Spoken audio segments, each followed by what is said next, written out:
Hello and welcome to your channel as they like it. Geography की series में आज हम आपके लिए लेके आए हैं composition and structure of atmosphere. ये एक ऐसा टॉपिक है जो देखने में तो बहुत आसान लगता है और इसके क्वेश्चन भी हर एग्ज़ाम में पूछे जाते हैं, पर जनरली कंसेप्ट ना क्लियर होने के कारण कई लोग इसको गलत कर बैठते हैं। तो आइए स्टार्ट करते हैं composition and structure of atmosphere. सबसे पहले हम देखेंगे composition of atmosphere. Atmosphere is composed of gases, vapour and particulates. और इन तीनों के अलावा एटमॉस्फेयर में प्रेजेंट होते हैं large number of solid and liquid particles, जिसको हम एरोजॉल्स कहते हैं। आइए अब जानते हैं एटमॉस्फेयर में प्रेजेंट गैसेस के बारे में। एटमॉस्फेयर में प्रेजेंट गैसेस डिक्रीजिंग ऑर्डर में इस तरीके से हैं। सबसे पहले नाइट्रोजन, जो अराउंड 78.08% प्रेजेंट होती है। इसके बाद है ऑक्सीजन, जिसकी परसेंटेज है 20.95%। नेक्स्ट इज आर्गन, जिसकी परसेंटेज है 0.93%। इसके बाद आती है कार्बन डाइऑक्साइड, फिर नियॉन, उसके बाद आती है हीलियम, देन क्रिप्टन, हाइड्रोजन और जेनॉन। सबसे ज़्यादा परसेंटेज नाइट्रोजन की होती है, जो कि एक रिलेटिवली इनर्ट गैस है और इम्पॉर्टेंट कॉन्स्टिट्यूएंट है सभी ऑर्गेनिक कंपाउंड्स का। एटमॉस्फेयर में प्रेजेंट फोर्थ लार्जेस्ट गैस है कार्बन डाइऑक्साइड, जिसकी परसेंटेज है 0.038%। कार्बन डाइऑक्साइड और वाटर वेपर सिर्फ 90 kilometre from the surface of earth तक ही पाए जाते हैं। एटमॉस्फेयर में प्रेजेंट गैसेस में एक इम्पॉर्टेंट गैस है ओजोन, यानी O3।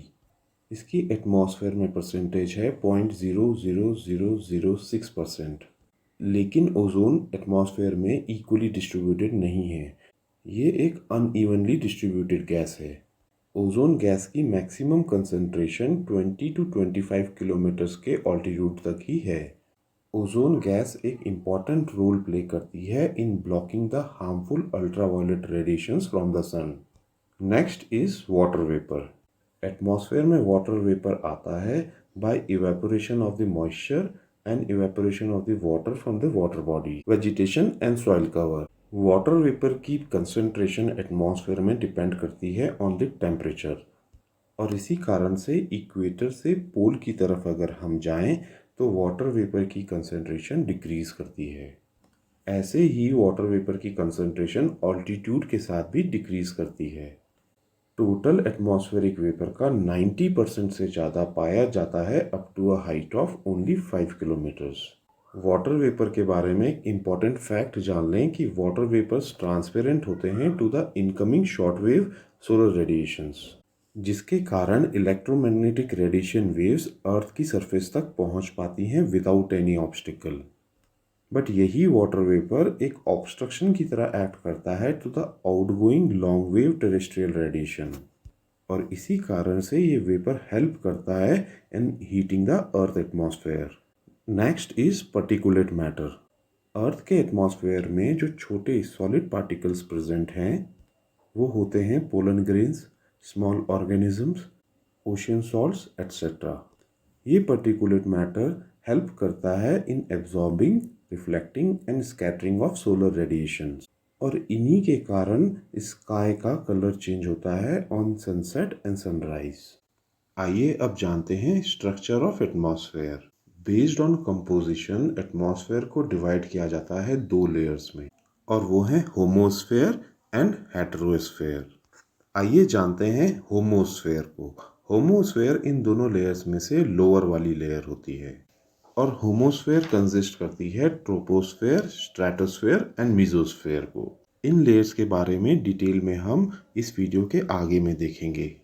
इन तीनों लेयर्स में सेम कंपोजिशन ऑफ एयर होती है, बट एयर की कंसंट्रेशन हाइट के साथ डिक्रीज करती है। कहने का मतलब ये है, होमोस्फेयर में कंपोजिशन ऑफ एयर तो सेम रहती है, लेकिन कंसंट्रेशन ऑफ एयर डिक्रीज करती है विद ऑल्टीट्यूड। होमोस्फेयर एग्जिस्ट करता है up to an altitude of around 85 kilometres. Composition के बेसिस पे नेक्स्ट लेयर है हेटेरोस्फेयर। हेटेरोस्फेयर में, जैसा इसके नाम से पता चलता है, ऑल्टीट्यूड के साथ एयर की कंपोजिशन भी चेंज होती है। हेटेरोस्फेयर में दो रीजन्स होते हैं, थर्मोस्फेयर एंड एक्सोस्फेयर। हेटेरोस्फेयर स्टार्ट होता है अराउंड 80 to 85 किलोमीटर से, और ये एक्सटेंड करता है अप टू 10,000 किलोमीटर्स। आइए अब हम देखते हैं structure of atmosphere on the basis of temperature.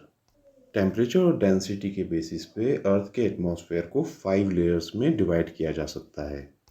First is troposphere, second stratosphere, third mesosphere, fourth thermosphere and fifth exosphere.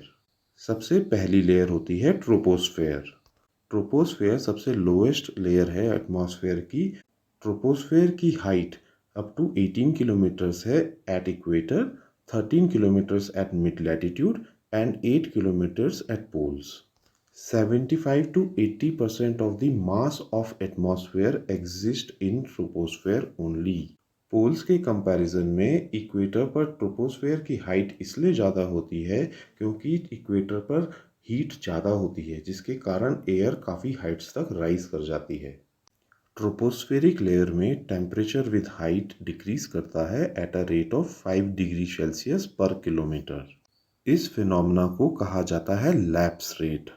और क्योंकि इस लेयर की हाइट इक्वेटर पर ज़्यादा है, इसीलिए ट्रोपोस्फेयर के टॉप तक इक्वेटर पर टेम्परेचर पहुंच जाता है -80 डिग्री सेल्सियस और पोल्स पर पहुंचता है -45 degree Celsius.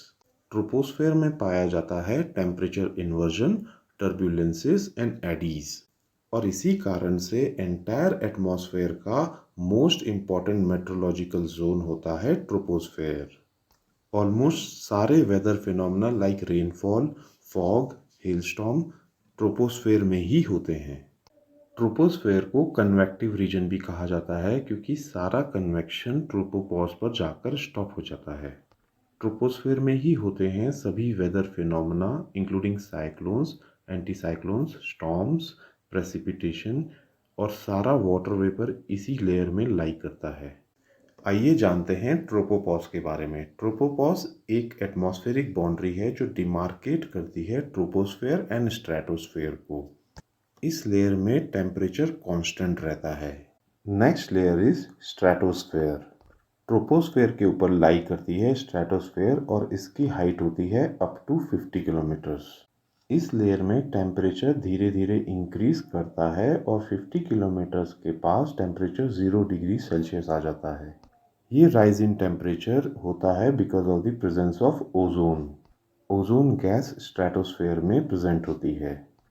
Stratospheric layer almost free from any clouds या वेदर फिनोमेना होती है और इसी कारण से ये एक आइडियल लेयर होती है फॉर फ्लाइंग एरोप्लेन्स। और इसी कारण से एरोप्लेन्स जनरली लोअर स्ट्रेटोस्फेयर में फ्लाई करते हैं। स्ट्रेटोस्फेयर के लोअर रीजन को of N altitude of around 15 to 25 kilometres के रीजन को ओजोनोस्फेयर भी कहा जाता है क्योंकि ओजोन लेयर इसी रीजन में प्रेजेंट होती है। इसके बाद आती है मीजोस्फेयर। स्ट्रेटोस्फेयर और मीजोस्फेयर के बीच में स्ट्रेटोपॉज नाम की लेयर भी प्रेजेंट होती है। मीजोस्फेयर एक्सटेंड करता है from 50 kilometres up to 80 kilometres. इस लेयर में टेम्परेचर फिर से डिक्रीज करता है और इसी लेयर में पाए जाते हैं meteors and shooting stars. Next layer होती है थर्मोस्फेयर, जिसकी हाइट होती है from 80 kilometres up to 400 kilometres. इस लेयर में टेम्परेचर इंक्रीज करता है रैपिडली विद हाइट। थर्मोस्फेयर में ही लाई करती है आयोनोस्फेयर, जो कि एक इम्पॉर्टेंट लेयर है for radio transmissions. Radio waves ionosphere से ही रिफ्लेक्ट करके वापस अर्थ पर आती हैं। यहाँ पर टेम्परेचर राइज तो करता है लेकिन यहाँ पर फिर भी कोई वार्म नहीं फील करता है क्योंकि यहाँ पर एक्सट्रीमली लो प्रेशर प्रेजेंट होता है।